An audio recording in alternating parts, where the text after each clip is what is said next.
Picture this. You're standing in a grocery store parking lot. Your ex-husband pulls up in a $70,000 Mercedes. His new fiancée is young enough to be his daughter. And he actually laughs at your 10-year-old car, mocks you, humiliates you, makes you feel like nothing. That was Diane's rock bottom moment. 52 years old, living in a tiny apartment above a Thai restaurant, working her first job in 29 years, counting pennies, having panic attacks, wondering how her life had gone so completely wrong. But here's what Richard didn't know. While he was laughing at her poverty, he was drowning in debt. His mansion, mortgaged 3 times over. His company, a house of cards about to collapse.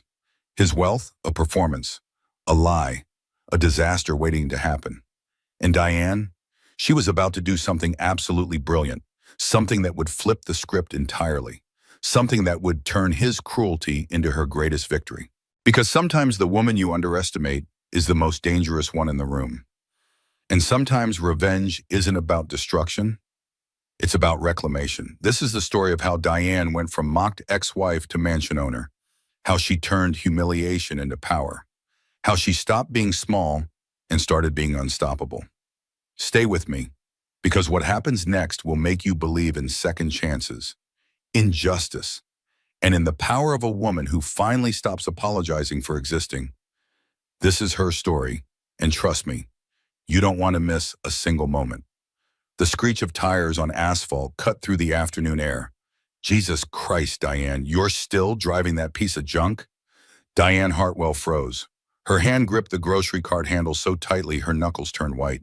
She knew that voice. 28 years of marriage had imprinted every inflection, every tone, every subtle variation into her nervous system, like a brand she couldn't scrub away. She turned slowly. Her ex-husband stood beside a gleaming silver Mercedes. The late afternoon sun caught the chrome accents and threw light like a spotlight. Richard had his arm draped possessively around a blonde woman young enough to be his daughter, Vanessa, the fiancée. Diane had seen the engagement announcement on Facebook 3 months ago, posted by their mutual friends who hadn't bothered to unfriend her first. "Hello, Richard." Her voice came out steadier than she felt. Small victories. Richard circled her decade-old Honda Civic like a predator assessing wounded prey. The paint had faded from deep blue to a dusty blue-gray that reminded Diane of storm clouds. A ding marked the passenger door. She'd gotten it in a parking lot 2 years ago and never bothered to fix it. The back bumper held a faded sticker from Owens College. She couldn't quite bring herself to scrape it off. "Honey, is this the car?" Vanessa's voice carried that particular pitch of false sweetness, like artificial sugar. "The one you told me about?" Richard laughed, actually laughed. The sound echoed across the parking lot. "The very same. I offered to buy her something decent in the divorce. She refused." That wasn't how it happened. Diane's fingers tightened on the cart handle. Metal bit into her palm. He'd offered her $12,000 for a vehicle, half of what a reliable used car actually cost. Meanwhile, he'd kept his Mercedes, his Porsche, the Range Rover he'd bought the year before he asked for the divorce. "I have what I need," Diane said quietly. Clearly. Richard's eyes traveled from the car to her off-brand jeans, then to her discount store jacket, the one she'd bought at a warehouse sale because her good winter coat was still at the dry cleaners. She couldn't afford to pick it up yet. His smile didn't reach his eyes. It never had. How had she never noticed that before? The March wind cut through her thin coat. She shivered. Next week. She'd get her good jacket next week when her paycheck cleared. "Well, we should go." Vanessa tugged at Richard's arm. Her diamond ring caught the afternoon sun. The stone had to be at least 3 carats. "We have that appointment with the caterer." "Of course." Richard opened the Mercedes door for his fiancée with exaggerated gallantry. Like a performance. Everything with Richard was a performance. The wedding's in June. At the estate, naturally. The estate. Their estate. The 8,000 square foot mansion that had been Diane's home for 23 years. The house where she'd raised 2 children. Hosted countless dinner parties. Perfected her garden until it was featured in the local home and garden magazine. Created a life she'd thought would last forever. The house Richard kept in the divorce. He'd convinced the judge it was his business asset. His home office was there after all.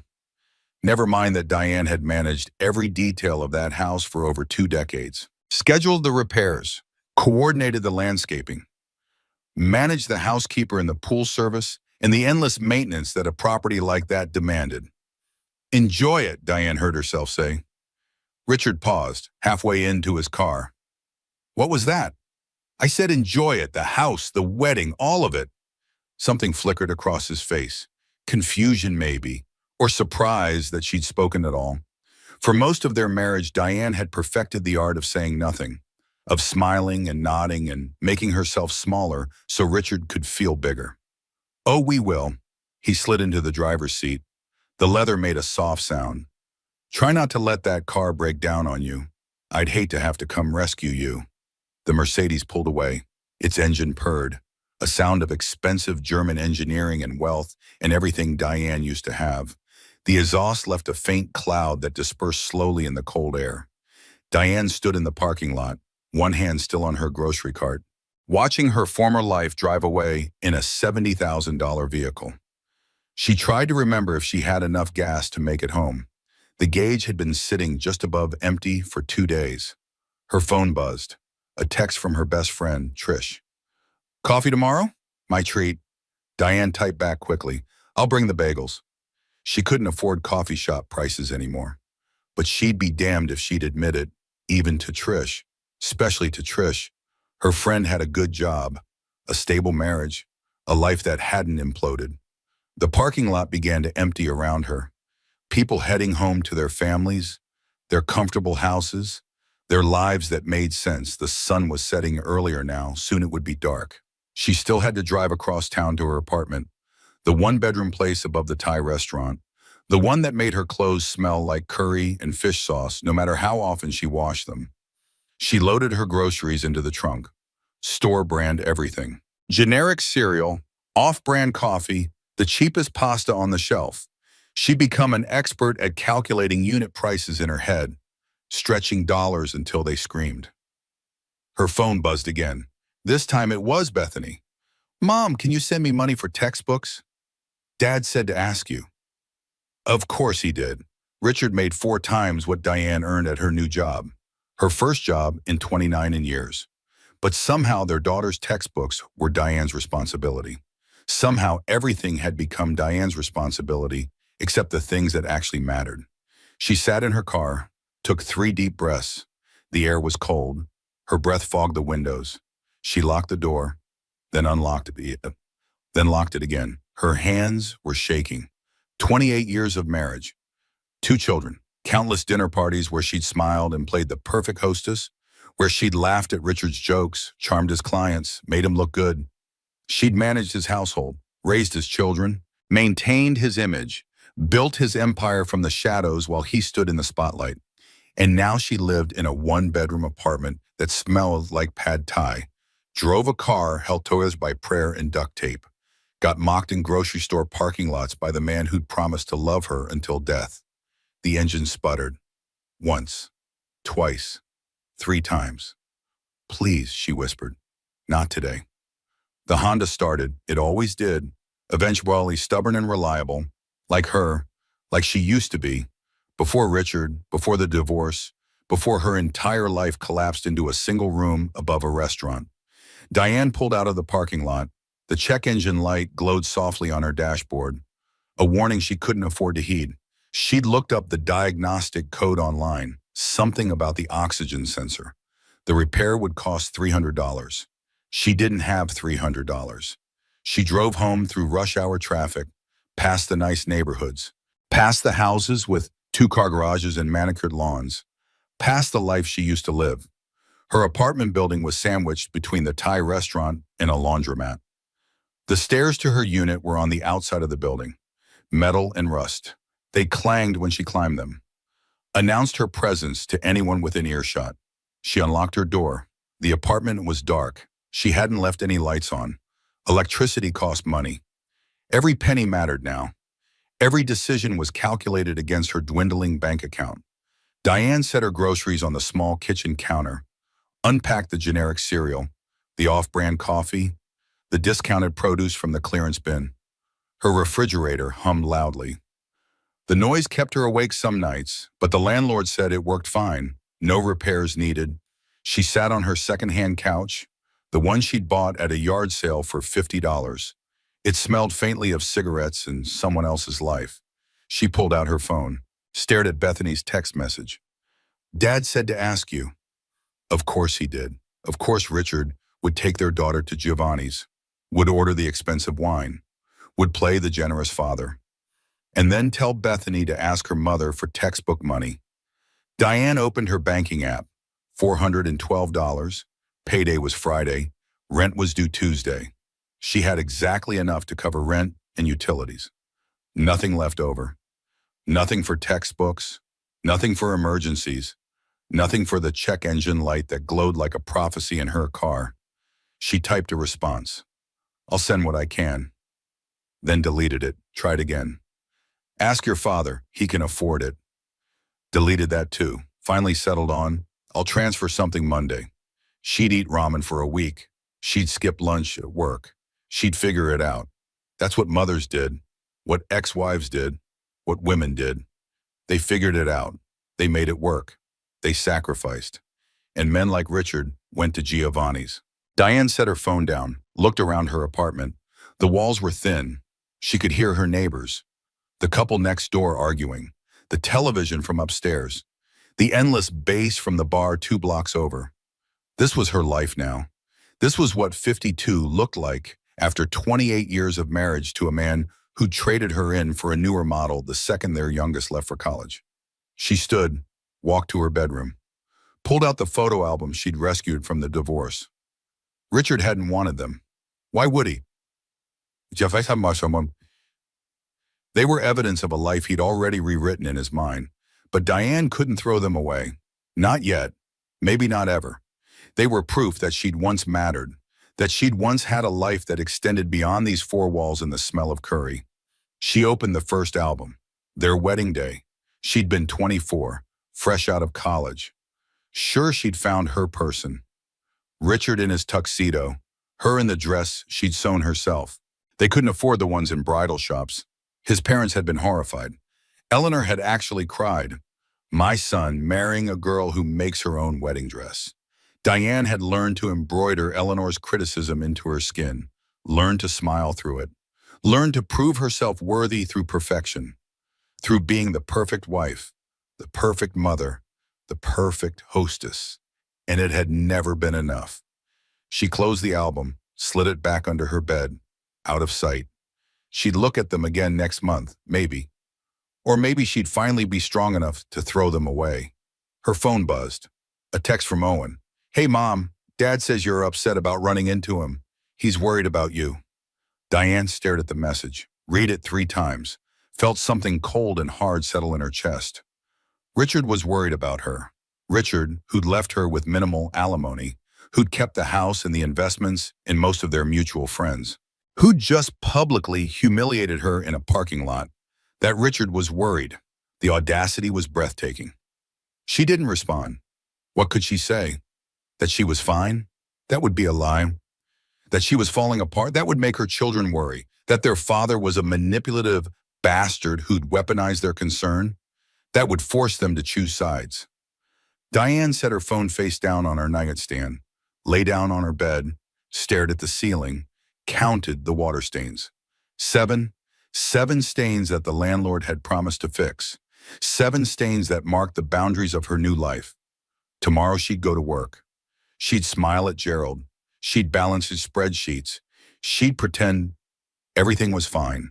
She'd eat lunch at her desk. She'd come home to her apartment above the Thai restaurant. She'd repeat the cycle. This was surviving. This was what came after. This was the rest of her life. The bass from the bar started up, rhythmic, relentless. It would continue until 3 in the morning. Diane pulled her cheap comforter up to her chin, closed her eyes, waited for sleep that wouldn't come easily. Richard's laughter echoed in her head. You're still driving that piece of junk? She'd loved that man, built a life with him, sacrificed her own ambitions to support his career. She'd wanted to teach once. Before Richard, before marriage, before children, Before, she'd made herself smaller and smaller until she'd nearly disappeared, and he'd looked at her like she was pathetic. The worst part, she'd felt pathetic, standing in that parking lot in her discount jacket and her worn-out shoes, driving her decade-old car with the check engine light glowing. She'd felt exactly as small as he'd wanted her to feel. Diane opened her eyes, stared at the ceiling. The seventh water stain looked like a map, or maybe a warning. She couldn't tell which. Sleep wouldn't come tonight. She knew that now. She'd lie here until morning, listening to the bass, smelling the curry, feeling the weight of 52 years and a failed marriage, and a life that had somehow gone so completely wrong. Tomorrow she'd get up. She'd survive another day. That's what she did now. She survived. One day at a time, one humiliation at a time, one parking lot encounter at a time. This was her life now, and she had no idea how to make it better. The apartment was silent except for the rhythmic thud of bass from the bar 2 blocks over. Diane sat cross-legged on her bedroom floor at 2:17 in the morning. Photo albums surrounded her like evidence at a crime scene. She'd been sitting here for 3 hours, sorting, remembering, trying to figure out which memories were real and which were lies she'd told herself. Here, their wedding day. She'd been 24, fresh out of college with a degree in education she'd never used. Richard in his tuxedo, her in that homemade dress. She could still remember the feeling of the fabric. Satin she'd bought on sale. Lace from a craft store. Hours of work to save money. Eleanor's face at the ceremony, pinched, disapproving, like she'd swallowed something bitter. My son, marrying a girl who makes her own wedding dress. Diane had spent the next 28 years trying to prove Eleanor wrong, trying to be worthy of the Hartwell name, trying to be enough. Next photo, Bethany's birth. Diane exhausted but glowing. Richard standing slightly apart from the hospital bed, already checking his pager. Even then, even at the birth of their first child, he'd been somewhere else in his mind, building his empire, making his plans. Owen's first birthday. The house they'd bought when Richard's firm made him partner. Christmas cards, Halloween costumes, soccer games, dance recitals, a marriage in photographs. A life documented in careful detail. But which ones were real? She picked up her phone. Her thumb hovered over Richard's contact. She should delete it. Why hadn't she deleted? What possible reason could she have for keeping his number? The urge hit her suddenly, violently. Call him, demand answers, ask the questions that kept her awake at 3 in the morning. When did you stop loving me? Was it sudden or gradual? Did you plan this? Did you ever actually love me at all? She locked her phone, unlocked it, locked it again. The gesture felt familiar, pathetic. How many times had she done this exact thing? In parking lots, in bathrooms at work, in line at the grocery store. This compulsive checking, this addiction to pain, this need to reach out to the person who'd destroyed her. Stop, she told herself out loud.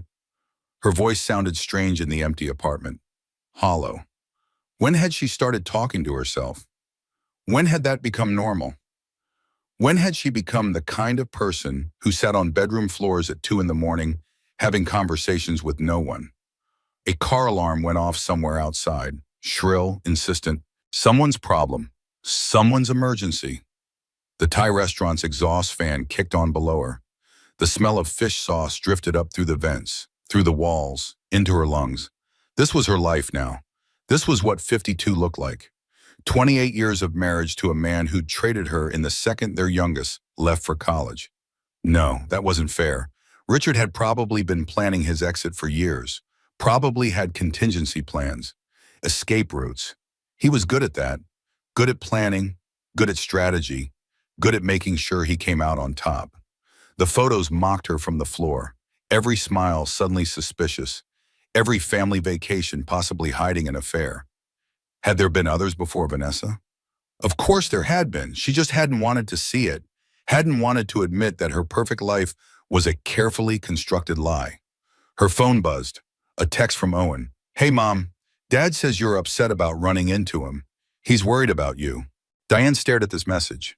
Read it once, twice, 3 times, felt something cold and hard settle in her chest like a stone, like ice, like truth she didn't want to acknowledge. Richard was worried about her. Richard, who'd left her with minimal alimony and a car that barely ran, who'd kept the house and the investments and most of their mutual friends, who'd just publicly humiliated her in a grocery store parking lot in front of his young fiancée. That Richard was worried. The manipulation was breathtaking, beautiful almost, in its audacity. He'd managed to make her the problem, the one who couldn't move on, the bitter ex-wife who couldn't handle seeing him happy. He'd rewritten the narrative so completely that even their son believed it. She typed, "I'm fine, go to sleep." Deleted it. Tried again. "Tell your father I don't need his concern." Deleted that too. Finally, "All good, love you." The lies came easier now. She'd become fluent in them. Fine, good, okay. All the small words that meant nothing, that covered everything, that let her children sleep at night while she sat on bedroom floors sorting through the wreckage of her marriage. She gathered the photos back into their albums, careful not to bend the corners. These were her children's history too, even if that history was contaminated now, even if every smile hid a lie, even if the whole thing was a performance. The bedroom window looked out over the parking lot behind the building. Her Honda sat under a broken streetlight, one tire slightly flat. She'd been meaning to fill it for 3 days, but the gas station air pump cost $1.50, and that felt like a luxury she couldn't quite justify. $1.50 for air. That's what her life had become. Calculations about whether she could afford to inflate a tire. This was the thing nobody told you about divorce. Not the lawyers with their billable hours, not the therapists with their coping strategies, not the well-meaning friends who brought casseroles for the first 2 weeks then went back to their own lives. They didn't tell you about the slow bleed of dignity, the constant calculations, the way you start measuring your worth in the price of air for your tires, in the cost of coffee, in whether you can afford to pick up your coat from the dry cleaners. They didn't tell you that you'd become a person who sits on floors at 2 in the morning, talking to yourself, sorting through photos, trying to figure out where it all went wrong. Diane closed the photo albums, slid them under her bed, out of sight. She'd look at them again next month, probably. Maybe, or maybe she'd finally be strong enough to throw them away, to let go of the evidence, to stop trying to solve a crime that had no solution. Her alarm was set for 5:30. 3 hours of sleep if she fell asleep right now. If sleep came. If her brain would stop spinning. If Richard's laughter would stop echoing in her head. She didn't fall asleep right now. Instead, she lay in the dark, listened to the bass from the bar, the occasional shout from the street, the endless loop of her own thoughts, the what-ifs and the should-haves and the how-did-I-not-sees. You're still driving that piece of junk? She'd loved that man, built a life with him, sacrificed her own ambitions to support his career, to raise his children, to maintain his home, to be his partner, his helper, his support system, his invisible infrastructure. And he looked at her like she was pathetic, like she was nothing, like 28 years of marriage meant less than the price of her car. The worst part wasn't the humiliation. It was that she'd felt it was deserved. Standing in that parking lot, in her discount jacket, driving her old car, she'd felt exactly as small as he'd wanted her to feel, exactly as worthless, exactly as pathetic. Some part of her had believed him. Some part of her still believed him, that she wasn't enough, that she'd never been enough, that he'd done her a favor by marrying her in the first place. The bass from the bar finally stopped at 3 o'clock. The sudden silence was worse than the noise. In the silence, her thoughts got louder, more insistent, more cruel. Diane rolled onto her side, pulled the cheap comforter up to her chin. The fabric smelled like the discount store where she'd bought it, like other people's returns, like desperation in clearance racks and making do. She closed her eyes, waited for morning, for the alarm, for another day of pretending everything was fine, another day of surviving, another day of this life she hadn't chosen. This life that had been chosen for her. Tomorrow she'd get up. She'd shower in the tiny bathroom with its low water pressure.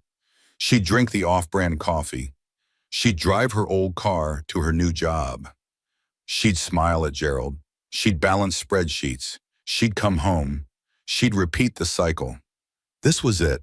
This was the rest of her life. And she had no idea how to make it better.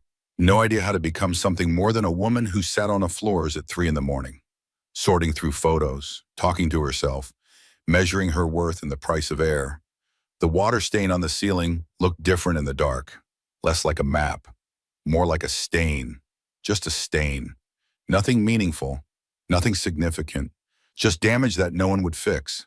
Like her life, like everything. Diane waited for sleep, for mercy, for something to change. But nothing changed, nothing ever changed. The base would start again tomorrow night.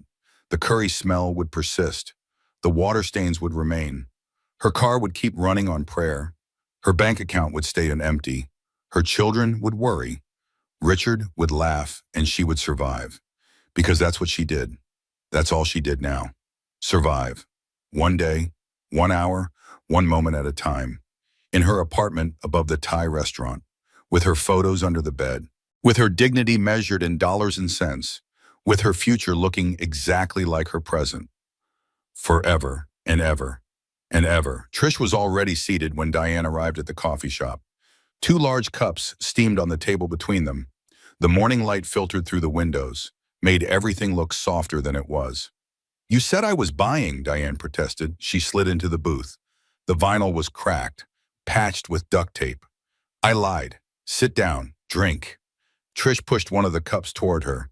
Diane wrapped her hands around the cup. The warmth felt like a small mercy, like forgiveness, like something she didn't deserve but needed anyway. You look terrible, Trish said. You're supposed to say I look fine. We're past that stage of friendship. You look like you slept on a floor surrounded by divorce paperwork and old wedding photos. Only half right, there wasn't any paperwork. Trish pushed a paper bag across the table. Blueberry muffin. Eat it. I'm not watching you waste away on principle. They'd been friends since college. Roommates junior year, when Diane was still dating Richard and Trish was dating a psychology major named Timothy, who would later come out as gay at their 10-year reunion. They'd survived bad boyfriends, worse haircuts, the particular hell of being young women in the 1990s. But this was different. Divorce had created a gap between Diane's life and Trish's comfortable marriage. Trish meant well. Everyone meant well. But they went home to partners and houses and lives that weren't falling apart. They went home to normal, whatever that meant. So, Trish said carefully, Richard, I don't want to talk about it. The parking lot incident? Trish, he's an asshole. That's not news. No, Trish leaned forward. Her voice dropped. Serious. I mean, he's a specific kind of asshole. The kind who's about to get what's coming to him. Something in her voice made Diane look up, made her pay attention, made the coffee shop sounds fade into background noise. Trish pulled out her phone, opened a folder, slid it across the table. I've been doing some research. Research? I'm a financial advisor, honey. It's literally my job to investigate people's money, and I got curious about Richard's situation. Diane stared at the phone. Spreadsheets filled the screen. Documents. Official-looking forms with the county seal in the corner. Numbers that made her eyes hurt. You investigated my ex-husband? I investigated a potential financial fraud. The fact that he's your ex-husband is just a bonus. Trish's smile had teeth in it. Sharp. Dangerous. Look at the second tab. Diane scrolled. Numbers swam in front of her eyes. Mortgages, loans, credit lines, all with Richard's name attached. All stamped with dates, amounts, terms. The paper trail of a man drowning in debt. I don't understand. Your ex-husband is broke. The words didn't make sense. They couldn't make sense. That's impossible. He has the Mercedes, the house, all mortgaged, all leveraged, all about to come crashing down. Trish took a long sip of her coffee. Richard's been playing shell games with his company's money for at least 5 years, taking out loans against properties, using that money to buy new properties, mortgaging those to cover the loans on the old ones. It worked fine when the market was good. But now, Diane sat motionless. The coffee shop's sounds returned slowly, like volume turning up. The hiss of the espresso machine, the clatter of dishes, the murmur of conversation. Outside the window, a woman laughed with her child. They looked happy, light, uncomplicated. Diane couldn't remember the last time anything felt that light. How broke? Her voice sounded hollow. The mansion alone has 3 mortgages on it. He owes more than it's worth. And his business properties? Same story. The bank's been patient because Richard's good at talking. But even they have limits. Diane thought about the Mercedes, about Vanessa's ring, about the wedding being planned at the estate, about Giovanni's restaurant and expensive wine and playing the generous father while telling Bethany to ask her mother for textbook money. He doesn't know, she said slowly, the realization dawning. Vanessa doesn't know. Nobody knows except Richard and his accountant. And now us. Trish pulled her phone back. I shouldn't have looked this deep. Technically, some of this is privileged information, but I was so angry after hearing about the parking lot incident, and I just started digging. And how long does he have? Before the bank forecloses? 6 months, maybe 8 if he finds new investors. But honey, there are no new investors. Everyone in real estate knows Richard Hartwell is a bad bet. The coffee had gone cold in Diane's hands. She took a sip anyway. Bitter, like everything else lately. Like truth, like reality, like the taste of 28 years of lies. He took the house in the divorce because it was his business asset, Diane said. The pieces clicking together. He convinced the judge it was essential to his company. It was, as collateral. He couldn't afford to lose it because he'd already borrowed against it twice. I signed papers during the divorce. He had me sign papers about releasing my interest in his business assets. Standard divorce procedure. So I can't, you have no claim on his properties or his debts. Trish reached across the table, gripped Diane's hand, which is actually good news. When he goes under, you're not going down with him. Diane pulled her hand back. This doesn't feel like good news. Give it time. Outside the window, the mother and child were gone. The sidewalk was just sidewalk again. Gray, ordinary, empty. He mocked my car, Diane said quietly. Yesterday, in front of his fiancée. He made me feel like I was nothing because I drive a 10-year-old Honda, and the whole time he's drowning in debt. Broke people often act the richest. Trish gathered the coffee cups, the muffin bag, the casual debris of their conversation. It's all performance, image. The minute people see the cracks, the whole thing collapses. Why are you telling me this? Because you've been walking around for 6 months looking like a woman who lost something valuable. Trish met her eyes, held her gaze. You didn't lose anything, Diane. You escaped. They sat in silence for a moment. The coffee shop hummed around them. Other people's conversations, other people's problems, other people's normal Wednesday mornings. I need to go, Diane said finally. I have work. The bookkeeping job, it pays the bills. Barely. It's what I have. Trish opened her mouth, closed it, tried again. If you need money, I don't need money, I need dignity. Diane stood, grabbed her purse. The fake leather was cracking. She'd bought it at a discount store. Thank you for the coffee and the information. I don't know what to do with it, but thank you. Diane, I'll call you later. She walked out of the coffee shop into the cool morning air. Trish's revelations sat in her chest like stones, like weights, like truth that changed everything and nothing at the same time. Richard was broke. The mansion was mortgaged 3 times over. The life she'd mourned losing was already gone. Even if Richard didn't know it yet, even if Vanessa didn't know, even if the whole world still believed the performance. Her Honda was parked half a block away. The dent on the passenger side caught the morning light, made it look worse than it was. Or maybe exactly as bad as it was. She'd stopped being able to tell the difference. She'd bought this car with her own money. Well, with the pathetic settlement Richard had given her. But still, it was hers, paid off, no loans, no mortgages, no leveraged debt, No shell games, no performance. It was ugly and old and ran on hope and duct tape and prayer. But it was real, it was honest.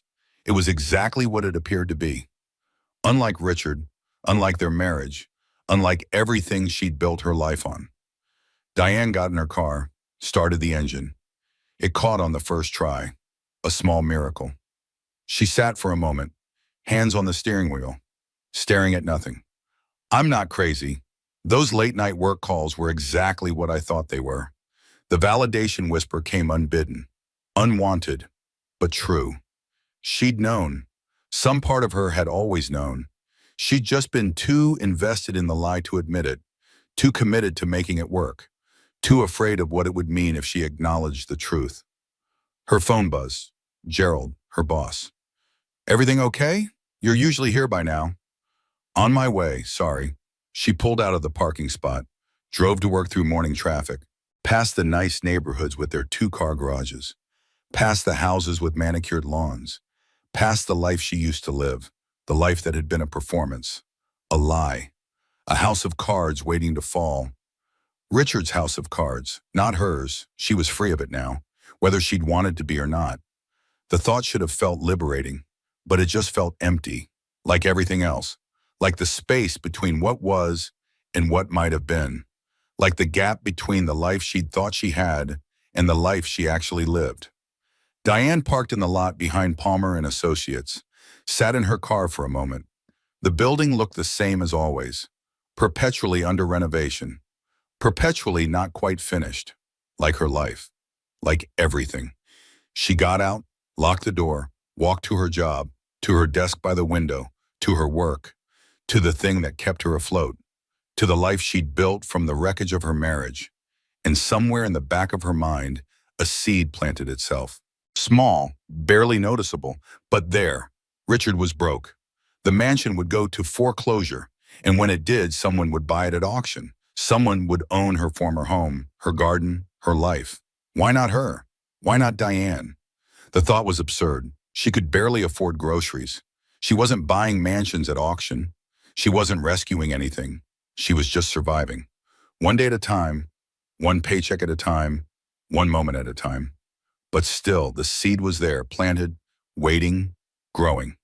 The accounting firm of Palmer and Associates occupied the third floor of a building that had been under renovation for as long as Diane had worked there. 3 months, 92 days of learning QuickBooks and pretending she understood what a general ledger actually did. Morning, Diane?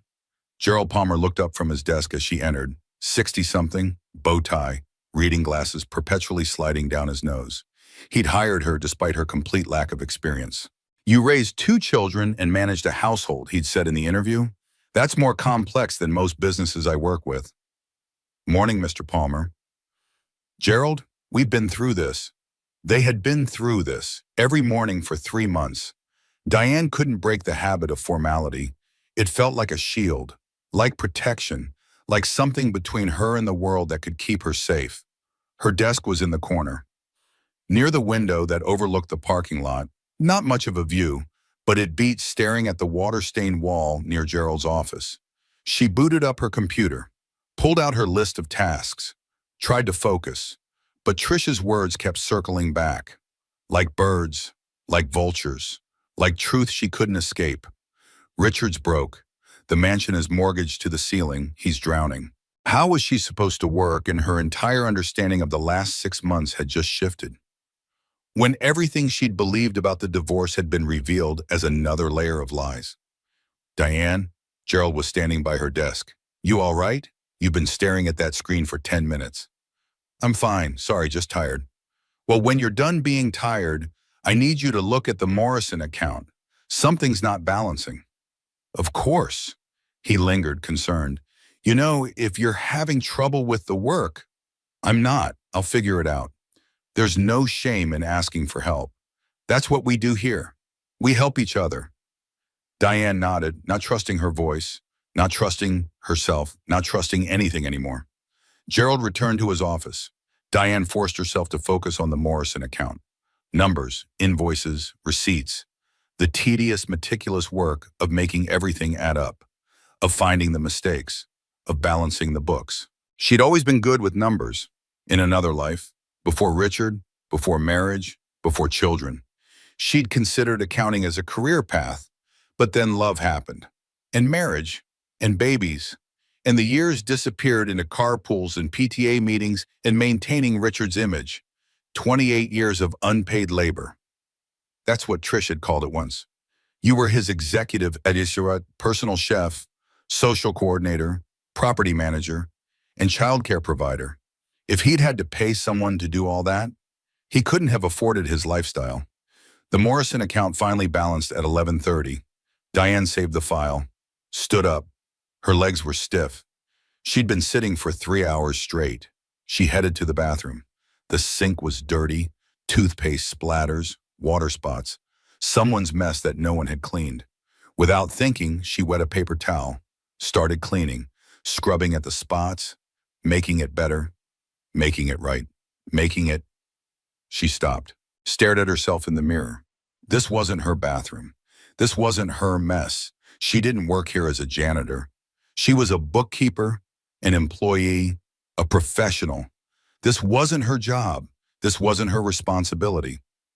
But her hands had automatically started cleaning because that's what she'd done for nearly 3 decades. Seen a mess, fixed it, seen a problem, solved it. Never mind if it was her responsibility. Never mind if anyone thanked her. Never mind if anyone even noticed. She'd been Richard's fixer, his problem solver, his invisible support system, the person who made everything work while he took all the credit, and he'd left her anyway. And she was still here, still cleaning, still fixing, still making herself useful, so maybe someone would want to keep her around. I spent 28 years making myself smaller so he could feel bigger. That ends now. Diane threw away the paper towel, left the sink dirty, walked out of the bathroom with her head high. The afternoon passed in a blur of spreadsheets and phone calls.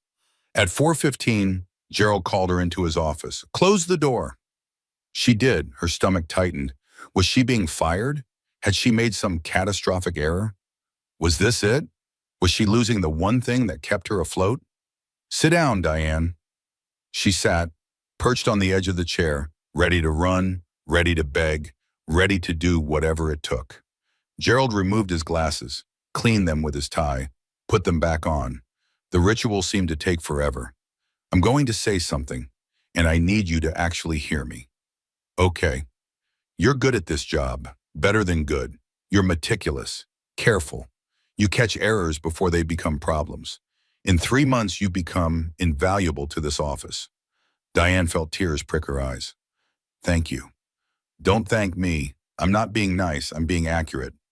He leaned forward. But I watch you shrink every time someone walks past your desk. I watch you apologize for asking questions you have every right to ask. I watch you try to make yourself invisible. She had no response to that, no defense, just truth sitting between them like a living thing. Whatever happened in your marriage, and I'm not asking, it's not my business. You need to understand that this job isn't a favor. You earn this position. You're keeping this position because you're good at it, not because I feel sorry for you. I didn't think, yes, you did. His voice was gentle but firm. You think everyone's doing you a charity. You think you're one mistake away from being thrown out. I recognize it. My sister did the same thing after her divorce. Took her 5 years to stop apologizing for existing. Diane's throat felt tight, like someone was squeezing it, like she couldn't breathe. Take the compliment, Diane. You're good at your job. You deserve to be here. And stop cleaning the bathroom sink. She laughed, surprising herself. You saw that? I see everything. I'm 67 years old and bored. Your drama is my entertainment. That's terrible. Agreed. Now go home. It's Friday. Do something fun. Fun? When had she last done something fun? When had fun been a possibility? When had anything felt light enough to be called fun? Diane gathered her things, said goodbye to Gerald and the 2 other accountants she barely knew, headed to her car. The Honda started on the first try. Another small miracle. She was collecting them now. These tiny victories, these moments when things worked. She sat in the parking lot, engine running, phone in hand, Trisha's revelations sat in her message history like a grenade, like a bomb, like information that changed everything. Richard's broke. She could do nothing with this information. It changed nothing about her life, really. She still had her apartment, her car, her job, her tiny existence above the Thai restaurant, but it changed something internally. Some equation she'd been running in her head about worth and value and who won the divorce, about who came out on top, about who was successful and who was pathetic. Richard hadn't won. He'd just performed winning more convincingly, and she'd believed the performance, just like she'd believed everything else, just like she'd believed in their marriage, in their life, in the fairy tale she'd been living. Her phone buzzed. Bethany. Dad's taking me and Owen to dinner at Giovanni's tonight. He wants to check in. Can you send money for textbooks by Monday? Giovanni's, the Italian place where entrees started at $40, where wine cost more than her weekly grocery budget. Richard was taking their children to an expensive dinner, playing the generous father, while asking Diane to cover textbooks. She typed, "I'll send what I can." Deleted it. Tried again. "Ask your father, he can afford it." Deleted that too. Finally, "I'll transfer something Monday." She'd eat ramen for a week, skip lunch at work, make it work somehow, because that's what mothers did, what ex-wives did, what women did. They made it work. They stretched dollars. They sacrificed. They went without so their children wouldn't. And men like Richard went to Giovanni's, ordered expensive wine, played the hero, let someone else pick up the pieces. Let someone else make the hard choices. Let someone else sacrifice. Diane pulled out of the parking lot, drove home through Friday afternoon traffic, everyone heading into their weekends, their fun, their normal lives, their worlds that made sense. She parked behind her building, climbed the metal stairs. They clanged under her feet, announced her presence, told the world she was home, back to her apartment above the Thai restaurant, back to her life. Inside, everything was the same. The thin walls, the loud neighbors, the smell of curry, the water stains on the ceiling, the cheap furniture. The evidence of her failure spread across 400 square feet, but something felt different. Some small thing had shifted. Some tiny crack had opened in the foundation of her despair. Richard was broke. The mansion would go to foreclosure. And when it did, Diane set her purse down, made herself a cup of off-brand coffee, sat on her second-hand couch, pulled out her phone, started Googling foreclosure auctions, county sales, bank seizures, the process, the timeline, the requirements, what it took to bid, what it cost, what was possible. The information felt overwhelming. Impossible. She could barely afford groceries. She wasn't buying houses at auction. She wasn't rescuing anything. She was just surviving. But still, she kept reading, kept researching, kept learning, because maybe, just maybe, there was a way, there was a path, there was something she could do besides survive. Maybe she could win, not by luck, not by charity, but by being smarter, by being prepared, by being the person Richard never thought she could be, the person she'd forgotten she was, before him, before marriage, before making herself smaller, before 28 years of serving someone else's ambitions. Diane Monroe, not Diane Hartwell, the woman who'd wanted to teach, who'd been good with numbers, who'd had dreams before she'd set them aside for someone else. That woman was still in there, buried, beaten down, but not dead, not yet, maybe not ever. The curry smell drifted up through the vents. The bass would start soon from the bar. Her neighbors would argue. The water stains would stay. Nothing would change. Nothing ever changed, except maybe it could. Maybe it would. Maybe she could make it change. The seed Trish had planted was growing, taking root, becoming something real, something possible, something that looked almost like hope. Diane kept reading, kept learning, kept planning. Friday night in her apartment above the Thai restaurant, alone, broke. But for the first time in months, not defeated. Not yet. Not tonight. Not ever again. Parents' weekend. Diane had forgotten about it until Bethany's reminder text arrived at 7 in the morning. Saturday, her only day to sleep in. Her only day to not think about spreadsheets and bills and how to make it through another week. Mom, you're still coming, right? The presentation starts at 10. Of course, the presentation. Bethany's economics project, the one Diane had heard about in exactly 3 phone calls and 0 in-person conversations. Because seeing her daughter meant risking encounters with Richard, meant performing normal, meant pretending everything was fine. I'll be there, Diane texted back, then spent the next hour figuring out what to wear. The closet in her apartment was half the size of her old walk-in. Most of her nice clothes had stayed with the house. Richard's suggestion during the separation. You won't need cocktail dresses in your new place. He'd been right. She needed work clothes and worn jeans and sweaters that didn't quite fit anymore. Weight loss from stress, from an inability to afford groceries and appetite at the same time, from the constant knot in her stomach that never quite went away. She settled on black pants and a blue blouse, only slightly faded, professional, presentable, the kind of outfit that wouldn't embarrass her daughter, that wouldn't announce to the world that she was failing, that she was broke, that she was barely holding on. The drive to the university took 45 minutes. Highway, then surface streets, then the winding campus roads. Diane arrived with 15 minutes to spare, parked in the visitor's lot, and then couldn't make herself get out of the car. Her hands gripped the steering wheel, knuckles white, breathing shallow. The paralysis she'd come to know well. The inability to move forward or backward.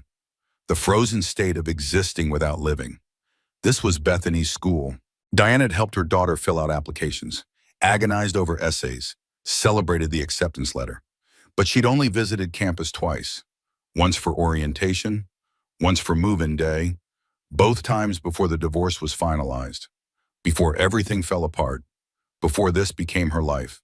Richard had probably been here dozens of times, taking Bethany to lunch, meeting her friends, playing the proud father, living the life of the successful parent whose child was thriving at university. And Diane had been, where?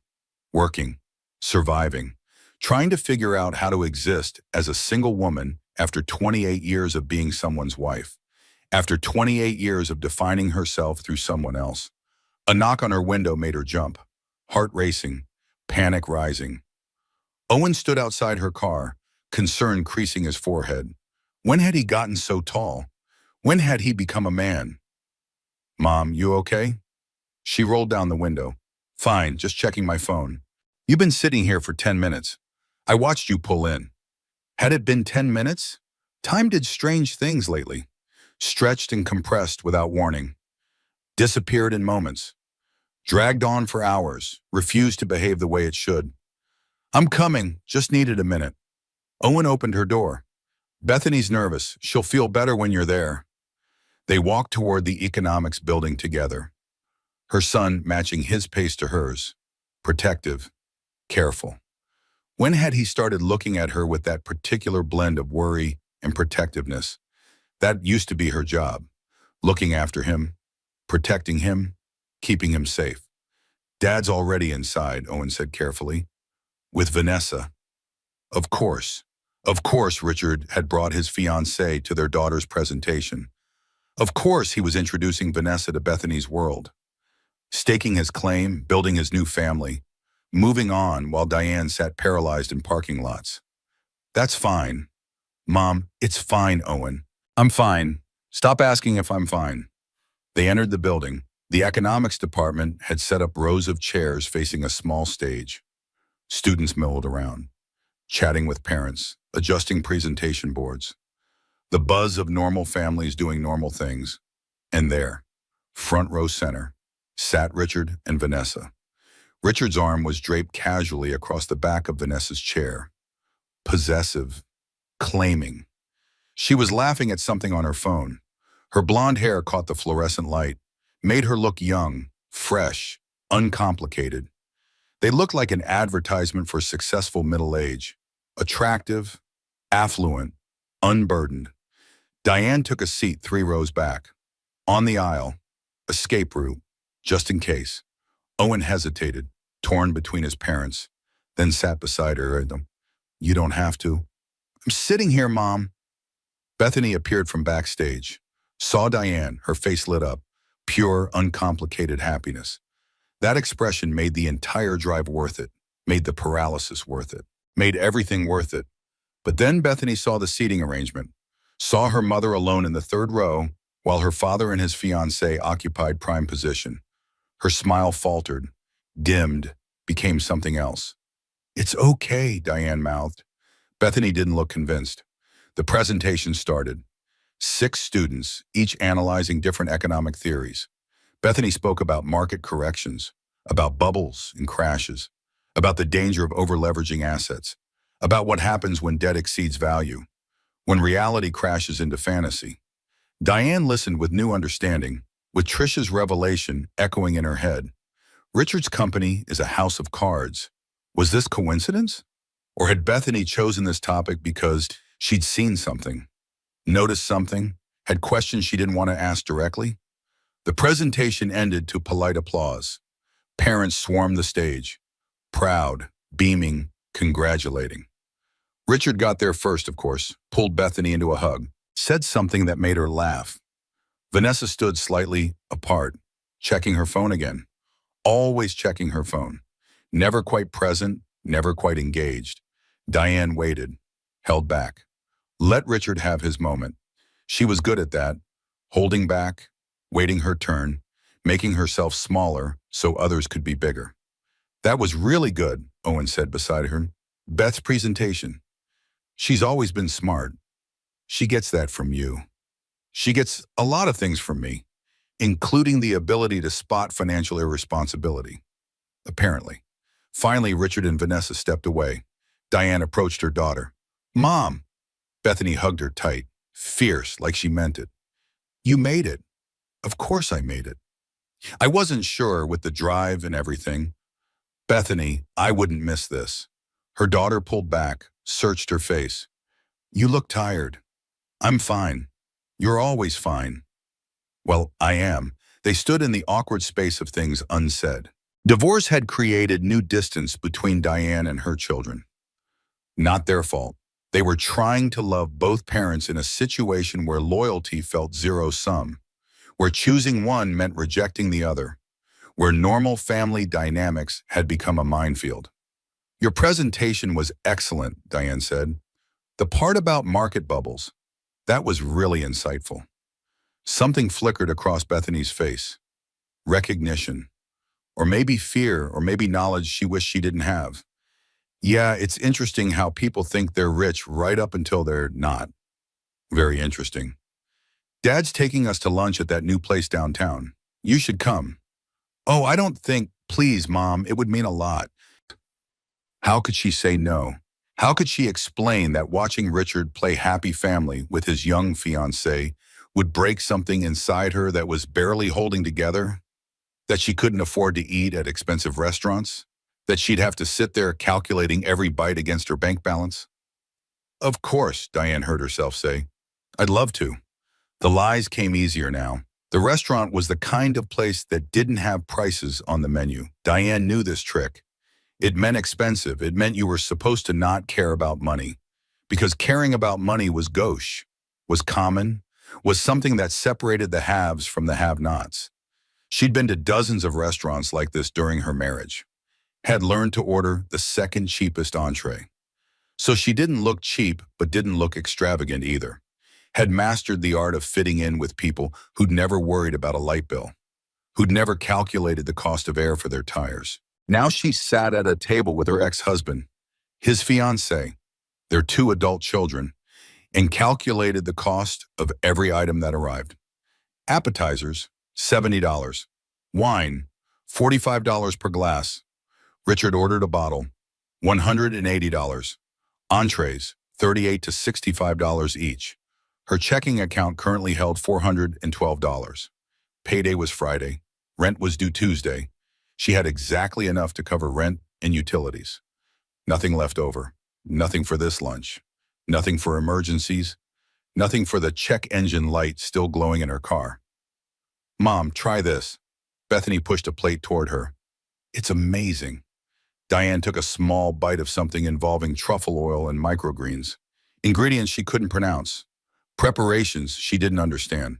It tasted like expensive air, like privilege, like a world she'd once been part of but no longer belonged to. Delicious, she said. Richard was holding court at the head of the table, telling a story about a difficult client, how he'd solved the problem, saved the day, made everyone happy. Vanessa laughed at the right moments, touched his arm, played her role perfectly. Diane recognized the performance. She'd given it for 28 years.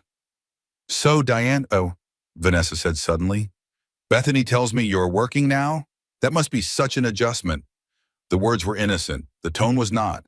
The subtext clear. You have to work now. You're not one of us anymore. You've fallen. How embarrassing for you. It's fine. What kind of work? Bookkeeping. Oh, that's wonderful. It's so important to have a purpose after, Vanessa paused delicately, after a major life change. Owen's fork stopped halfway to his mouth. Bethany's eyes went wide. The table went quiet. Tension thick enough to cut. Richard said nothing, just sipped his wine. Watched. Waited to see what Diane would do, how she would react. If she would make a scene. Yes, Diane said carefully, maintaining composure, refusing to give him the satisfaction. Purpose is important. I couldn't imagine going back to work at my age, but then I've been fortunate to maintain my career throughout. Vanessa smiled, sipped her wine. Richard and I met at the firm, actually. I was in commercial properties. Was? Diane asked, catching it, the past tense. A flicker of something crossed Vanessa's face. Uncertainty, or maybe fear, or maybe the beginning of awareness that something wasn't quite right. I'm taking time off to plan the wedding, so much to coordinate. I'm sure. The wedding. The expensive wedding at the 3 times mortgaged mansion. Did Vanessa know? About the debt, the loans, the house of cards? Of course she didn't know. Richard was too good at performing success, at maintaining the image, at making everyone believe the fairy tale. Diane had believed it for 28 years. The server arrived with entrees. Diane's salmon sat in a puddle of something described as reduction. She had no idea what that meant. It looked expensive. It probably was expensive. Everything here was expensive. Everyone ate, made small talk, performed normalcy. This was fine. Everything was fine. They were a modern family, divorced parents who could be civil, adult children navigating it all. Nothing to see here. And then Richard's phone rang. I need to take this. He stood abruptly, stepped away from the table, phone pressed to his ear, his voice low, urgent. Vanessa watched him go. A line formed between her eyebrows. Concern, or maybe suspicion, or maybe the first crack in the performance. Diane watched Vanessa watch Richard. Saw something in that expression. Recognition beginning to dawn. The way prey realizes it's been cornered. The way a mark realizes they've been conned. How long and until the younger woman figured it out? How long and until Richard's house of cards collapsed on her the way it had collapsed on everyone else? Richard returned 5 minutes later. His face carefully neutral, but his hand trembled slightly as he picked up his wine glass. Diane saw it. That tiny crack in the performance. That small tell. That evidence of pressure. The server brought dessert menus. Richard ordered tiramisu without looking at the price. Vanessa asked for the chocolate mousse. Bethany and Owen shared a creme brulee. Diane ordered nothing. Not hungry, Mom? Owen asked. I'm full. That salmon was very filling. She'd eaten maybe half, would take the rest home. Stretch it into 2 more meals, make it last, make it work. The table talk continued around her. Wedding plans, Bethany's summer internship, Owen's new apartment, the ordinary concerns of people whose lives weren't falling apart, whose worlds made sense, whose futures looked bright. And then it hit. The panic. Starting in her chest, a tightness. Her heart rate spiked. Sweat broke out along her hairline. She couldn't breathe. Couldn't focus. Couldn't. The restaurant sounds became overwhelming. Cutlery on plates. Multiple conversations. The birthday song starting at a nearby table. Laughter. Voices. Too much. Everything was too much. Too loud. Too bright. Too real. Too fake. Too everything. Excuse me. She stood abruptly. Chair scraping. Bathroom. She made it to the women's room, into a stall, before the full force of the attack hit. Her heart was going to explode. She was going to die here, in this bathroom. While Richard and Vanessa and her children ate tiramisu, she gripped the stall door, metal cold under her palm, tried to count breaths. In for 4, hold for 4, out for 4. The technique her therapist had taught her, back when she could afford therapy. It wasn't working. Black spots danced in her vision. Her heart pounded, too fast, too hard, too much. She sank onto the closed toilet seat, put her head between her knees. You're not dying. This is a panic attack. You've had them before. You'll survive this. But what if she was dying? What if this was actually a heart attack? Women had different symptoms. Heart attacks in women looked like panic attacks. She'd read that somewhere. What if this was it? What if she died here? In a restaurant bathroom? Alone? The bathroom door opened. Footsteps. Someone checking makeup. Someone washing hands.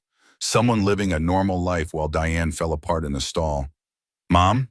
Bethany's voice. Concern. Fear. Love. I'm fine. You're clearly not fine. Open the door. Give me a minute.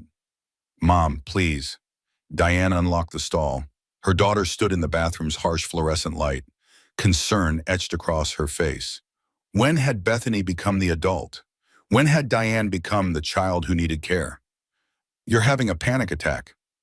I just needed air. You're shaking. Diane looked down at her hands. They were trembling violently, like she'd been caught in a storm, like she'd lost all control. Bethany guided her to the sink, ran cold water, wet paper towels, pressed them to Diane's wrists.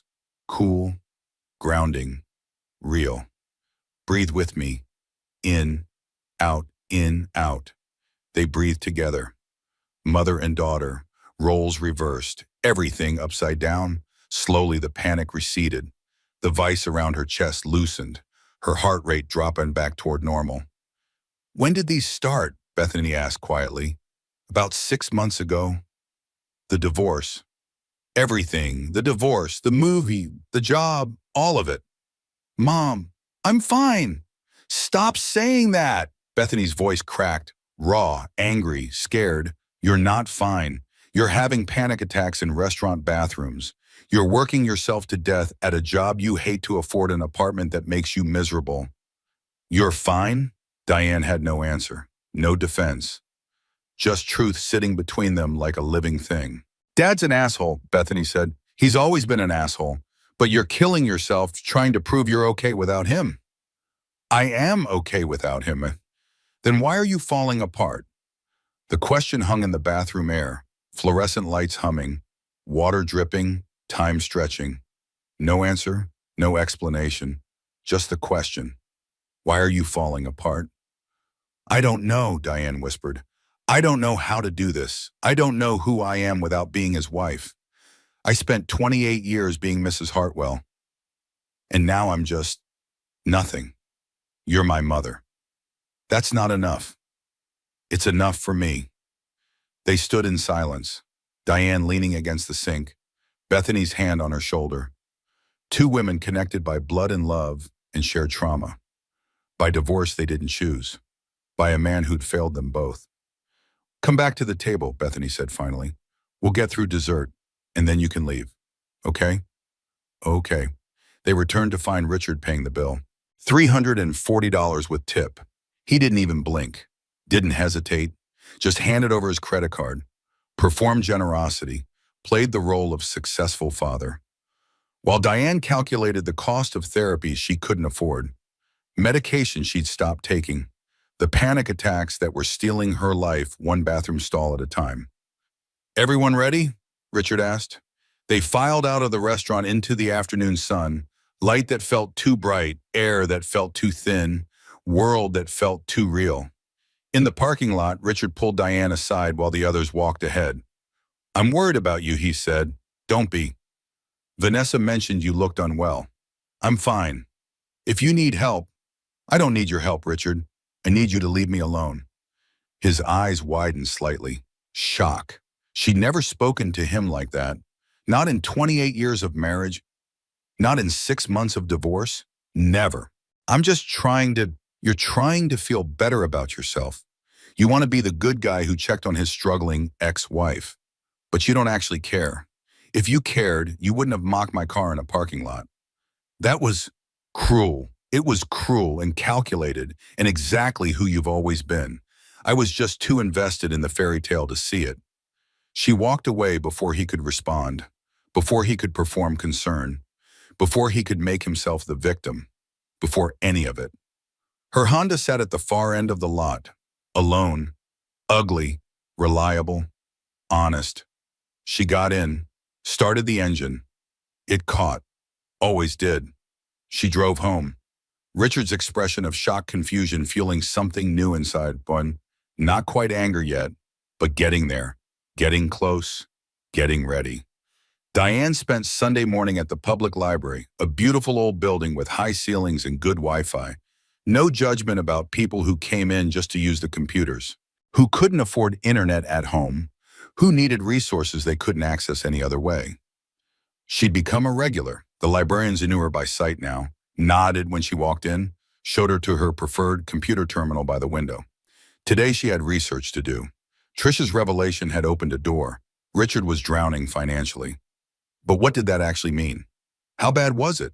And more importantly, was there anything Diane could do with this information? She started with public records, property deeds, mortgage filings, business registrations, all available online if you knew where to look. And Diane was learning where to look. The county recorder's office website yielded the first pieces. The mansion, her former home, currently had 3 mortgages attached to its title. First mortgage, $850,000, taken out in 2016. Second mortgage, $400,000, taken out in 2019. Third mortgage, $375,000, taken out in 2022. She did the math. $1.6 million in debt on a house worth maybe $1.2 million in the current market. He was underwater, drowning, just like Trish had said. She moved on to Richard's business properties. His company, Hartwell Development LLC, owns 6 commercial buildings, various states of renovation and lease. Every single one was heavily mortgaged. Every single one showed late payment filings from the last 18 months. The paper trail painted a picture. Richard had been juggling debt for years, using each new property to leverage loans on previous ones, staying one step ahead of foreclosure through aggressive borrowing and charm. But the charm was running out. He made me feel like I was the one who couldn't manage money. The whole time he was sinking. The validation whisper came unbidden. True, real, honest. Richard had positioned himself as the financially savvy one, the businessman, the expert, and Diane as the naive housewife who didn't understand money, who couldn't be trusted with real decisions. All lies, all performance, all manipulation. Diane printed relevant pages, spent $4.50 on copies, money she didn't really have, but information she needed. She drove home with her research tucked carefully in a folder. Her apartment looked different when she walked in. Smaller, yes. Shabbier, absolutely. But also hers, her space, her rules, her life, such as it was. She spread the documents across her kitchen table, organized them by property, by date, by type of debt. This was familiar work. She'd managed household finances for 28 years, tracked expenses, managed budgets, kept everything running while Richard handled the big picture. Except the big picture had been a mirage, a performance, a lie. Her phone buzzed. Owen. Hey, Mom, just checking in. You okay after yesterday? I'm fine. You sure that thing in the bathroom? I'm fine, Owen. Really? A pause. Okay. Love you. Love you too.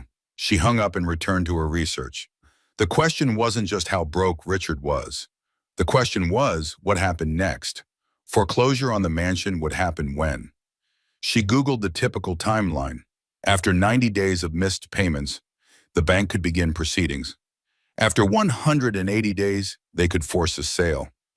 Richard's records showed he'd been juggling payments for months, making the minimum on some loans, missing entirely on others, robbing Peter to pay Paul, playing shell games, running out of time. How long until the bank lost patience? She pulled up his business website. Hartwell Development LLC presented a polished front. Successful projects, satisfied clients, the facade of prosperity. But dig deeper, into permit records, into contractor liens, into the small print of public documents. And the cracks showed everywhere. Diane's phone rang. Trish. Tell me you're not researching your ex-husband, Trish said without preamble. I'm at the library doing research. That's not a no. It's public information. Diane, you open this door. Don't be surprised when I walk through it.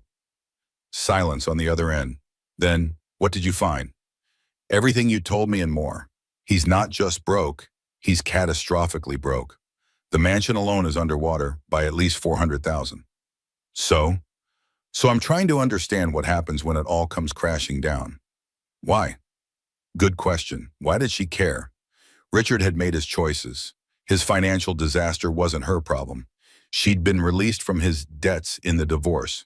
She was free, clean, safe. I don't know, Diane admitted. Maybe I just needed to understand, to see the full picture of what I was living in all those years. Or maybe you want revenge. I don't want revenge. Everyone wants revenge after a humiliating divorce. I just want to understand. But that wasn't quite true, was it? Something else was building inside her, not revenge exactly, more like clarity, purpose, the feeling of being an active participant in her life instead of just surviving from one paycheck to the next. Be careful, Trish said. Richard's a cornered rat right now. Cornered rats bite. I'm not doing anything, just reading public documents. Right, and I'm just a casual observer who happened to do extensive financial research on your ex. We're both sad people. Agreed. Coffee Wednesday? I'll bring the bagels. Diane hung up and returned to her research. By midnight, she'd created a complete picture of Richard's financial empire, or rather his financial house of cards. She organized the documents into folders, created a timeline, cross-referenced property values against debt loads, and realized something. She'd stopped panic cleaning. She wasn't organizing out of anxiety. She was building a case file, creating structure, taking control. For the first time in months, maybe years, she was doing something instead of having things done to her. At 2 in the morning, Diane made her mother's apple crisp recipe from memory. No recipe card needed. The measuring, the stirring, the familiar motions soothed her. Flour and sugar and cinnamon and butter. Simple ingredients making something whole. She ate it straight from the pan, standing at her kitchen counter, watching the sunrise through her window. The sky went from black to gray to pink to gold. The transformation was slow, subtle, beautiful. For the first time in months, she felt calm. Not happy, not hopeful exactly, but calm, centered, like she'd found solid ground after months of drowning. The question remained, what was she going to do with this information? She could do nothing, let Richard's empire collapse on its own. Watch from a safe distance as everything he'd built crumbled. Or she could get involved somehow. Use this knowledge to her advantage. Play the game instead of being played. Diane pulled up the county auction website. Every month, the county held foreclosure auctions. Properties seized by banks, sold to the highest bidder. She'd never paid attention to these before. They were background noise, someone else's disaster, someone else's problem. But now she scrolled through listings with new interest. Small commercial properties, residential homes, land parcels, all auctioned off for cents on the dollar when mortgages went unpaid, when lives fell apart, when dreams died. What would happen if the Hartwell mansion ended up on this list? The thought was absurd. She didn't have money for groceries half the time. She wasn't bidding on multi-million-dollar properties. She wasn't rescuing anything. She was just surviving. But still, the thought lingered, grew, became something almost like a plan. Her phone buzzed, 3 in the morning, a text from an unknown number. This is Vanessa. I need to talk to you about Richard. Can we meet? Diane stared at the message, read it twice, 3 times. Richard's fiancée wanted to meet. The younger woman, the replacement, the one who was supposed to be living the life Diane had lost. The house of cards was beginning to fall. They met at a coffee shop on neutral ground. Not the place Diane and Trish frequented. Somewhere anonymous. Somewhere neither of them had history. Somewhere they could pretend this was normal. Vanessa arrived first, which surprised Diane. She'd expected to be kept waiting. Power play. Establishing dominance. The way women did when they were competing over a man. But instead, Richard's fiancée sat in the corner booth. Makeup minimal. Designer handbag placed carefully on the seat beside her like a shield. She looked smaller than she had at the restaurant. Less polished. More human. "Thank you for coming," Vanessa said as Diane slid into the booth. "I almost didn't. I wouldn't have blamed you." They sat in uncomfortable silence. Two women connected by a man neither of them seemed to like very much at the moment. "I'll be direct," Vanessa said finally. "Richard is lying to me about money." "Yes. You're not surprised. I married him. I know exactly who he is." Vanessa flinched. "Right. Of course. What did you discover? Does it matter?" "It matters to me." Vanessa pulled out her phone, opened a folder similar to the one Diane had been building. "I work in commercial real estate. Did my own research when things started feeling off. The properties he claims to own, they're mortgaged to the ceiling. His company is bleeding money. The mansion where we're supposed to get married, it's going into foreclosure in 3 months. 2 months, Diane corrected. He missed the February payment. How do you... Vanessa stopped, stared. "You've been researching him too." "Public documents." "Right." They studied each other across the table. Two women who should have been enemies. United by their mutual discovery of Richard's deception, by the slow realization that they'd both been played, both been lied to, both been used. "Why are you telling me this?" Diane asked. "Because I don't know what to do." Vanessa's voice cracked slightly, raw, real. "I quit my job to plan this wedding, gave up my apartment because we were moving into the mansion. I've spent the last 6 months reorganizing my entire life around a future that apparently doesn't exist. Welcome to my world. I'm sorry." "For what?" "For," Vanessa gestured vaguely, "for being part of destroying your marriage. You didn't destroy my marriage. Richard did that long before you showed up." Still, Diane wanted to hate this woman, wanted to enjoy her distress, her confusion, her slow realization that Richard had played her exactly the same way he'd played everyone else. But mostly she just felt tired, empty, done with all of it. "What do you want from me?" Diane asked. "Help? Advice? I don't know." Vanessa wrapped both hands around her coffee cup, like she was cold, like she needed something to hold on to. "You survived him. You got out. How?" "I didn't get out. He left me." "But you survived." "Barely." "Still, you're here. You're functioning. You have a life." Diane thought about her apartment above the Thai restaurant, her panic attacks in restaurant bathrooms, her elderly Honda, her constant calculations about whether she could afford coffee, about whether she could afford to exist. "My life is a disaster," she said bluntly. "But it's yours." "Fair point." "Tell me what you know," Diane said, "about Richard's finances."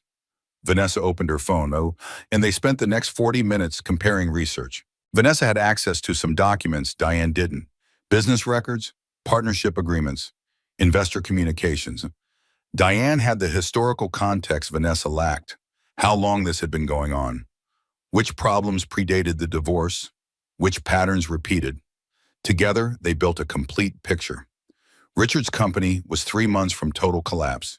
He'd burned through every line of credit, maxed out every loan, and was now facing a cascade of foreclosures. The mansion would go first, then the commercial properties, then probably bankruptcy. "He's still spending money," Vanessa said quietly. "Just took me to dinner last night. Dropped $500 without blinking.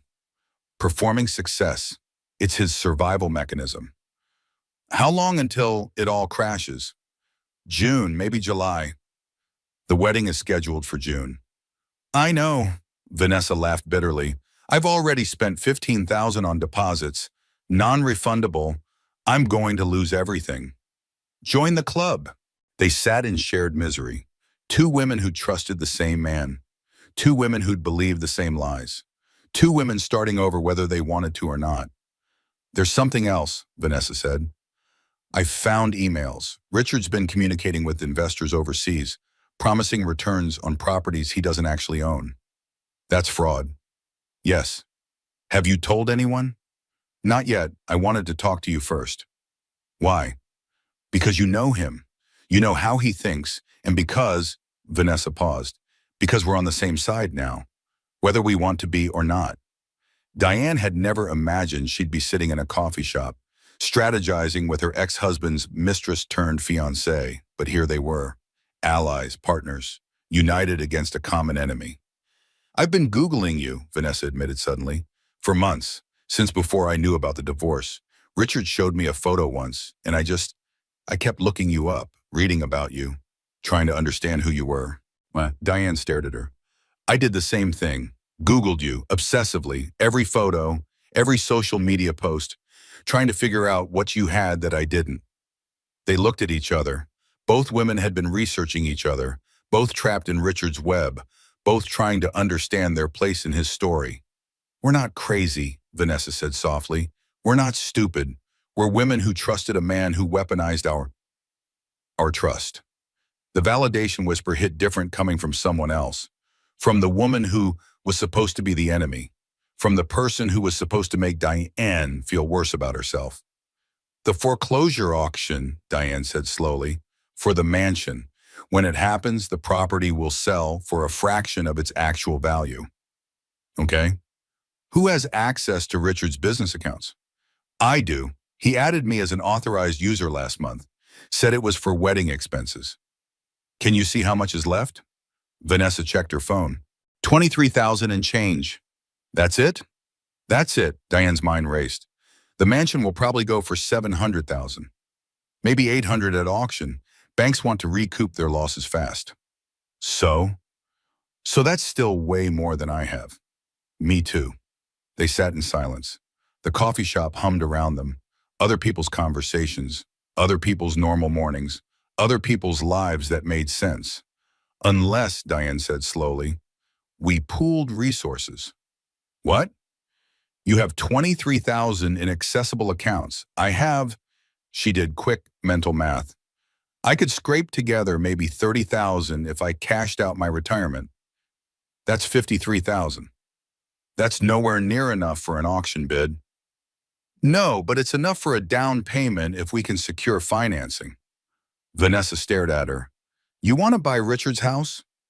I want to own something that's actually worth something, and that house is worth 1.2 million.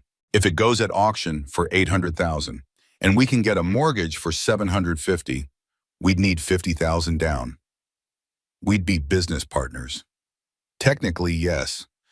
You'd be co-owning property with your ex-husband's ex-fiancé. Technically, yes. Vanessa laughed. That's insane. Agreed. Richard would lose his mind. That's a bonus. They looked at each other. Two women who'd been betrayed by the same man. Two women starting over. Two women who separately had nothing. But together they might have something. Together they might have a chance. I need to think about this, Vanessa said. So do I. Can I call you? Yes. They exchanged numbers, finished their coffee, stood to leave. The meeting was ending, but something had shifted. Some alliance had formed. Some possibility had opened. Diane? Vanessa said at the door. Yes? I really am sorry for my part in all of this. I know. I didn't know about you, about the divorce. He told me you'd separated years ago, that it was amicable. Of course he did. I would never have. I know. Did she know? Did it matter? The past was done, the future was uncertain. But right now, in this moment, they had each other. Two women who understood, who knew, who'd survived the same man. Diane drove home through afternoon traffic, Vanessa's revelations spinning in her head. They could do this. Maybe. Possibly. The idea was insane. The idea was perfect. The idea was the first thing in months that felt like moving forward instead of just surviving. The county foreclosure auction took place the third Tuesday of every month, in a windowless room at the courthouse. Fluorescent lights, folding chairs, the smell of old paper and desperation. Diane arrived 30 minutes early. Her heart should have been racing. should have been pounding, should have been announcing her terror, but instead she felt calm, clear, ready. Vanessa was already there, sitting in the back row, dressed in a sharp business suit that probably cost more than Diane's monthly rent. But she looked nervous, small, human. "You came," Vanessa said. "You doubted me?" "I doubted both of us." They'd spent the last 6 weeks preparing, meeting in secret, planning, researching, securing financing that had seemed impossible but turned out to be merely difficult. Vanessa had liquidated her savings. Diane had cashed out her small retirement account, taking the penalty hit, taking the loss, betting everything on this one chance. Together, they'd scraped together $68,000. A local bank, after extensive paperwork and multiple meetings, had agreed to a $740,000 mortgage if their bid succeeded. Big if, huge if, impossible if. "Did you tell Richard?" Diane asked. "About the breakup, yes. About this, no." "How did he take it?" "Badly. Accused me of being a gold digger who was abandoning him when times got tough." But Vanessa's smile had teeth in it. The irony was lost on him. The auction room began to fill. Real estate investors, flippers, bargain hunters, people who made their living off other people's disasters, who saw opportunity in foreclosure, who saw profit in pain. Diane should have felt out of place, should have been intimidated, should have been terrified. Instead, she felt calm, centered, done with preparing and hedging and making herself small. She was here to take what should have been hers all along. The panic attacks had stopped 3 weeks ago, somewhere between securing the loan and registering for the auction, somewhere between deciding and doing. She'd stopped being afraid, or maybe she'd just gotten angry enough that fear didn't have room anymore. The auctioneer took his place at the front, a bored-looking man in a cheap suit, someone who'd done this hundreds of times, someone for whom this was just another Tuesday, just another job, just another collection of broken dreams sold to the highest bidder. "Welcome to the county foreclosure auction. Please note all sales are final and as is. Cashier's check or wire transfer required within 48 hours. Let's begin." He moved through the first few properties quickly. Small lots, distressed homes, nothing that interested Diane. She waited, patient, ready. Then, next item, 1224 Rosewood Drive, 8,000 square feet, 4 bedrooms, 5 baths, situated on 3 acres. Opening bid $750,000. The mansion, her former home, the house where she'd raised 2 children, planted a garden, lived a life. The house Richard had taken from her, the house that was about to be hers again. Diane felt Vanessa tense beside her. "750, Diane called out, her voice steady, clear, strong. Heads turned. She was the only woman bidding, the only woman in a room full of men who thought they knew better, who thought they knew best. 775, a man in the third row. 800, another investor near the front. This was it, the moment they'd planned for. Stretch the bid as little as possible. Hope the property's troubled history would scare off serious investors. Hope Richard's reputation preceded him. 825, Diane said firmly. Silence. Beautiful silence. The auctioneer scanned the room. 825, going once, going twice. 850, the man in the third row again, stubborn, persistent. Damn! 875, Diane countered. 900. The man's voice was confident, too confident. They'd prepared for this, had a strategy. Don't get emotional. Don't exceed the budget. Walk away if necessary. But walking away felt impossible. This was her house, her life, her chance. 925, Diane said. Vanessa gripped her arm. Warning, they were approaching their limit, approaching the edge, approaching disaster or victory, depending. 950, the man said. The room felt very quiet, everyone watching, everyone waiting, everyone wondering how this would end. 975, Diane heard herself say. Vanessa's grip tightened. They were over budget, over plan, over safe. But sometimes you had to risk everything to gain anything. The auctioneer looked at the other bidder. 970. Do I hear 1 million? The man hesitated, checked his phone, made calculations, weighed options, shook his head. 975 going once, going twice. The gavel came down. Sold to bidder number 47. Diane's bidder number. Her number. Her win. They'd done it. Against all odds. Against all reason. Against everything that said this was impossible. They'd done it. The house was theirs. The closing took 3 weeks. During that time, Richard discovered what had happened. He called 14 times. Diane didn't answer. He sent emails. She blocked them. He showed up at her apartment. She called the police. Finally, he showed up at the mansion on moving day. Diane was directing movers when his Mercedes pulled up. The same Mercedes he'd driven when he mocked her Honda. The same Mercedes that represented everything he'd taken from her. Richard got out slowly, staring at the house like he couldn't quite believe what he was seeing. Like reality had finally caught up to performance. Like the fairy tale was over. "You can't do this," he said.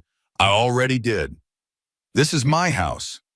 It was your house. Now it's mine. This is revenge. This is real estate." He looked older, thinner.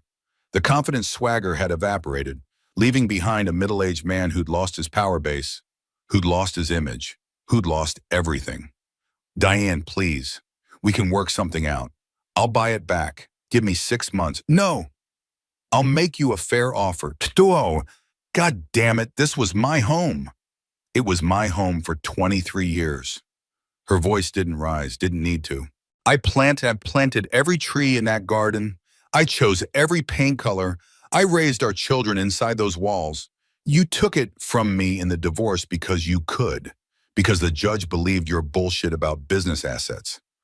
But now it's mine. Legally, completely mine.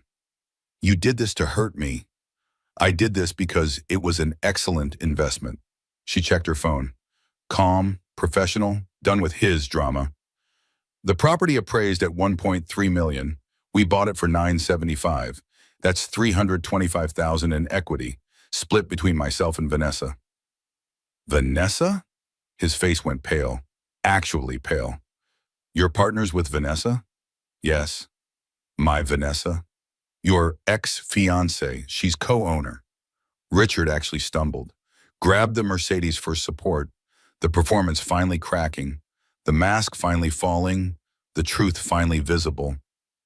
You can't. We did. And unless you want to be arrested for trespassing, you need to leave." "Where am I supposed to go?" "That's not my problem." He looked at her like he'd never seen her before, like she was a stranger, like she'd become someone he didn't recognize. "What happened to you?" "You did. For 28 years, you made me smaller, made me doubt myself, made me think I was lucky you'd chosen me. And I believed it." She picked up a box, headed toward the house, her house. "But I'm done being small." "Diane, wait."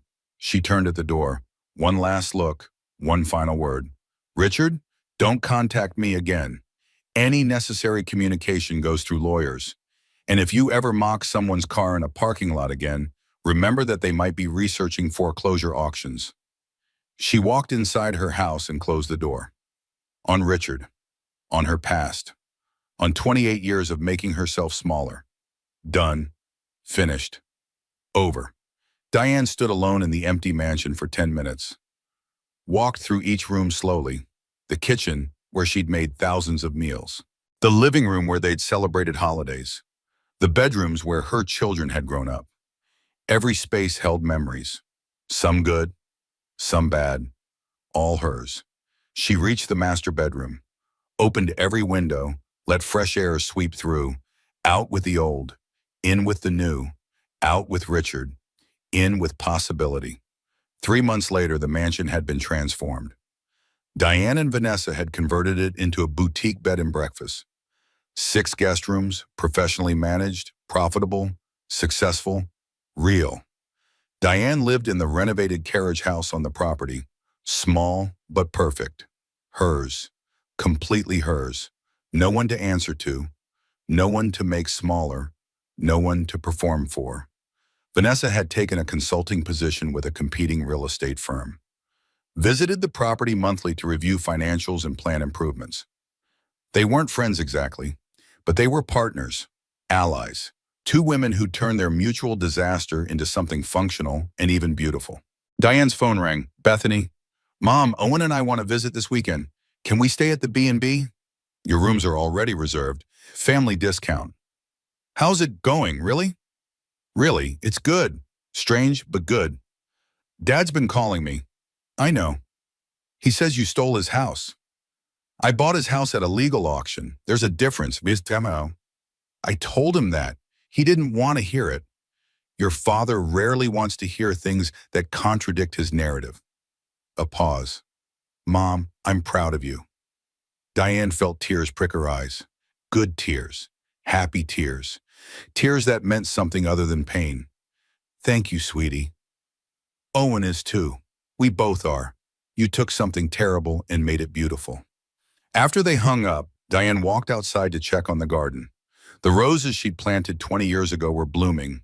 She'd neglected them during the divorce, but they'd survived. Stubborn, like her. They'd survived, and now they were thriving. Her Honda sat in the carriage house garage. She'd kept it, not out of necessity anymore. The B&B was profitable enough that she could afford something newer, something better, something that didn't smell like regret and survival. But the car had gotten her through the worst time of her life. It felt wrong to abandon it now that things were better. Besides, it ran fine. It was honest. It was exactly what it appeared to be. Trisha's car pulled up the drive. They had standing coffee dates now, every Wednesday morning, here at the mansion, in Diane's mansion, in the life she'd built from ashes. How's business? Trish called out, getting out of her car. Booked solid through October. And Vanessa? Made partner at her new firm. She's thriving. Richard? Bankruptcy. Moved to Nevada to live with his brother. And you? Diane looked at the mansion, her mansion, gleaming in the afternoon sun, looked at the garden she'd reclaimed, looked at the life she'd built from wreckage, from disaster, from the ashes of 28 years of marriage. I'm fine, she said, and for the first time in 18 months, it was completely true. Not performed, not forced, not a lie to make others comfortable. Actually true. You know what I finally figured out? Diane said as they walked toward the house.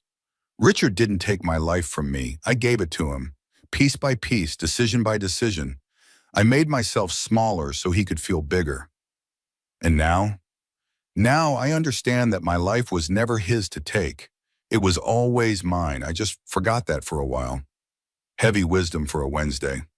I've had a lot of Wednesdays to think about it. They settled on the porch with coffee and pastries from the local bakery that supplied the B&B. The morning was perfect, warm, clear, filled with possibility. So what's next? Trish asked.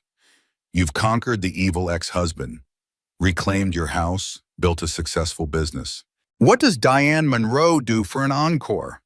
First, Diane said, I'm keeping my name. I'm not Diane Hartwell anymore. I'm Diane Monroe. Took my maiden name back last month. Really? Really? 28 years is long enough to carry someone else's identity. And second? Second, I'm going back to school, teaching certificate. Remember how I wanted to teach before I got married? Vaguely.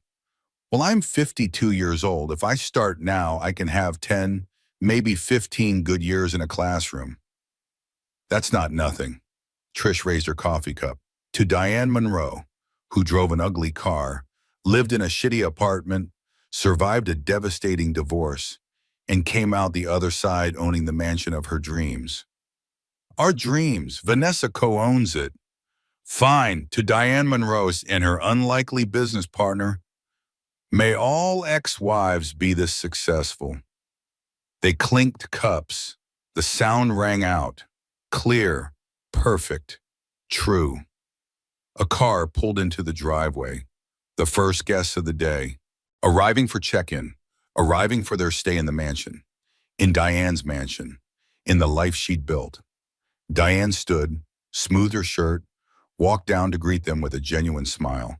This was her life now, messy and imperfect and hard-won, built from nothing, built from disaster, built from the determination to never be small again. But it was hers, completely, absolutely hers, and that made all the difference. So that's Diane's story. From a grocery store parking lot humiliation to owning the very mansion her ex-husband lost. From panic attacks in restaurant bathrooms to running a successful bed and breakfast. From making herself small to becoming unstoppable. But here's the thing about stories like this. They only have power when they're shared. When they reach the women who need to hear them. The women sitting in parking lots right now, calculating the cost of air for their tires, wondering if they'll ever be okay again. If Diane's journey resonated with you, if her transformation gave you hope, if her victory felt like yours too, I need your help spreading this story. Hit that like button if you're cheering for women who refuse to stay down. Drop a comment telling me what moment hit you hardest. Was it the parking lot, the panic attack, the auction? I read every single comment, and your stories matter. Share this video with someone who needs to hear it. That friend going through a divorce. That sister rebuilding her life. That woman who's forgotten she's capable of extraordinary things. Send it to her right now. This could be the story that changes everything for someone you love. And subscribe to this channel because Diane's story isn't unique. There are thousands of women out there turning disasters into victories, finding strength in the darkest moments, reclaiming the lives they thought were lost forever. I'm here to tell those stories, and I don't want you to miss a single one. Remember, your life was never theirs to take. It was always yours. You just forgot for a while. Until next time, keep rising, keep fighting, keep reclaiming everything that's yours. See you in the next story.